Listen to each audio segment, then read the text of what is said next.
Donald Trump के लगातार कई बयान सामने आ चुके हैं हॉर्मुज़ स्ट्रेट को लेकर भी, लेकिन इसका असर खाड़ी देशों पर कैसे हो रहा है और अब तो इसका असर यूरोप तक भी होने वाला है, ऐसा कहा जा रहा है। लेकिन ये तमाम सवाल क्यों खड़े हो रहे हैं कि हॉर्मुज़ में ग्राउंड ऑपरेशन यूरोप तक इसका असर देखने को मिलेगा। बताते हैं आपको, शुरुआत इस वक्त की बड़ी खबर के साथ करते हैं। डोनाल्ड ट्रंप का ईरान पर बड़ा फैसला, इस वक्त की बहुत बड़ी खबर है ये। अमेरिकी राष्ट्रपति डोनाल्ड ट्रंप का ईरान पर बड़ा फैसला, ईरान पर 5 दिन तक सैन्य हमले नहीं होंगे।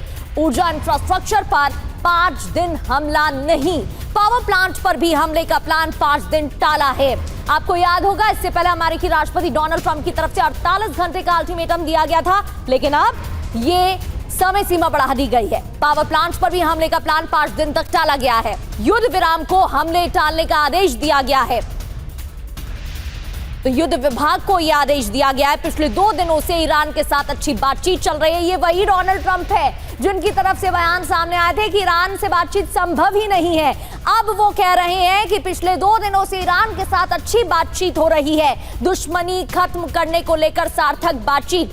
2 बड़ी खबरें, अहम खबरें तस्वीरों के साथ, क्योंकि युद्ध विभाग को हमले टालने का आदेश डोनाल्ड ट्रंप अमेरिकी राष्ट्रपति ने दिया है। 2 दिनों से ईरान के साथ अच्छी बातचीत हो रही है, यह भी बताया है। ईरान से पूरे हफ्ते बातचीत जारी रहेगी, यह भी जानकारी दी है, और डील की दिशा में आगे बढ़े दोनों देश, यह भी कहा। बैठकों के नतीजों पर आगे का फैसला लिया जाएगा, यह भी जानकारी यहां पर दी गई है। तो इस वक्त की बहुत बड़ी खबर सामने आ रही है। अमेरिकी राष्ट्रपति डोनाल्ड ट्रंप की तरफ से बयान दिया गया है और जानकारी दी गई है कि युद्ध विभाग को हमले टालने का आदेश दिया है, जबकि 48 घंटे का अल्टीमेटम दिया गया था।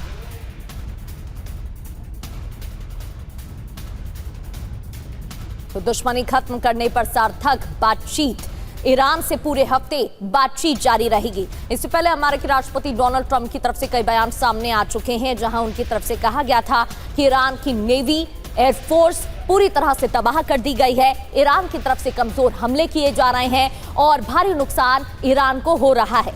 ईरान के साथ बातचीत संभव नहीं है, ऐसा ही रुख ईरान की तरफ से भी देखने को मिला। ईरान की तरफ से भी यही कहा गया था, अब बातचीत की कोई जगह नहीं रह गई है, क्योंकि अमेरिका ने सारी हदें पार कर दी हैं। ये बड़ी खबर सामने आ रही है। हमारे साथ खास मेहमान भी जुड़ेंगे, उनसे चर्चा करेंगे। Squadron leader Akshay Chopra as defence expert हमें ज्वाइन कर चुके हैं। Brigadier Sharadendu sir as defence expert हमें ज्वाइन कर चुके हैं, उनका रुख करेंगे। लेकिन सबसे पहले मनीष झा, जो तेल अवीव से लगातार एक अपडेट हमारे दर्शकों तक पहुंचा रहे हैं। मनीष, बहुत बड़ी खबर है, ये तो वही अमेरिकी राष्ट्रपति डोनाल्ड ट्रंप है जिनकी तरफ से कहा जा रहा था कि ईरान के साथ बातचीत संभव ही नहीं है, और अब वो कह रहे हैं कि अमेरिका की अच्छी बातचीत ईरान से हो रही है। क्या अमेरिकी राष्ट्रपति ये समझ रहे हैं कि वो कमजोर पड़ रहे हैं और झुकना जरूरी है और कोई विकल्प यहां पर नहीं है?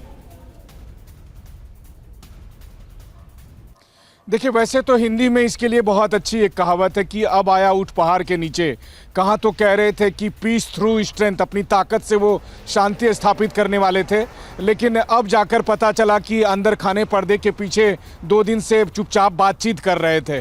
तो ये तो हकीकत है, लेकिन जैसे ही ये सूचना मिली है तो पूरी दुनिया में और ख़ास करके इजराइल के लोगों के लिए ये एकदम सरप्राइज़ है। बल्कि मैं आपसे बात करने के लिए जब आ रहा था तो 1-2 इजराइली लोगों से यहाँ पे कह रहा था, तो उन्होंने कहा यही तो ट्रंप है, ट्रंप ही हैं, उन पर कितना आप भरोसा करेंगे। बहरहाल सोचिए कि ये इजराइल के उन लोगों का रिएक्शन है जिन्हें लगता है कि अमेरिका और इजराइल मिलकर ईरान के साथ जंग कर रहे थे। तो कुल मिलाकर देखा जाए तो आज की तारीख में जो बात सामने आती है वो ये कि जब ट्रंप ने 48 घंटे की मोहलत दी, धमकी दी, लेकिन जब ईरान ने कहा कि पलटवार में वो क्या करेंगे, उन्होंने जो बात कही, उसके बाद से मुझे लगता है कि प्रेसिडेंट ट्रंप को ये लगा कि ये सौदा कहीं और अधिक महंगा ना पड़ जाए। कहीं ऐसा ना हो कि अगर उन्होंने किसी पावर प्लांट पर ईरान के हमले किए और ईरान को बहाना मिल जाए और ईरान उसके बाद मिडिल ईस्ट के अलग अलग जगहों पर हमले करने लगे, और उससे जो फिर अव्यवस्था फैलेगी, अराजकता फैलेगी, और उसका सारा ठीकरा फिर प्रेसिडेंट ट्रंप और उनके